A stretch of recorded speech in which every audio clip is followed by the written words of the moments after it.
yun, shout out time. So, shout out nga pala sa mga kasamahan ko dati, mga merchandiser, KCC Mall of Barbell. Shout out sa inyo sa panonood nyo. Guys, kung gusto niyo pa shout out, comment lang. Thank you sa panonood ng video kay Auntie Annalyn Lanciso Jimenez, Auntie Mais Caballero, thank you sa panonood. So, ayun, mayroon naman tayo i-comment dito about sa video na sabi ni Sir Jan, mini vlog. Yung bata na nagdemand na kulang pa daw yung 500 pesos na allowance everyday. So, pinanood ko yung video dahil pinatulpo yung tatay niya. So, hindi yun foul. Kumbaga, yung tatay kasi nagsabi talaga na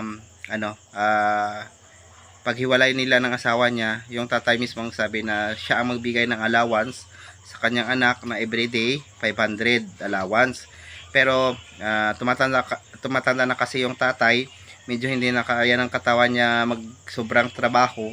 So binigyan niya ng anak niya ng 200 pesos. So parang na-disappoint yung bata na yun nga, bakit 200 pesos lang yung binigay ng tatay niya. So pinatulpo niya kasi nga daw sinusulsulan ng ng bago asawa ng tatay niya.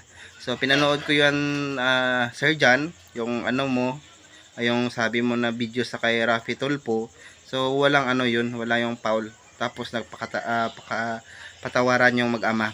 So niyakap niya yung anak niya at saka yung anak niyakap niya yung papa niya kasi mahal yung papa niya. So yun guys, sana sa nakapanood ng video na yun, wag natin bigyan ng mali siya kasi nga hinanap lang ng bata yung kumbaga yung sinabi ng tatay niya na allowance everyday. So yun, wala dong ang bata. So mahal yung papa niya.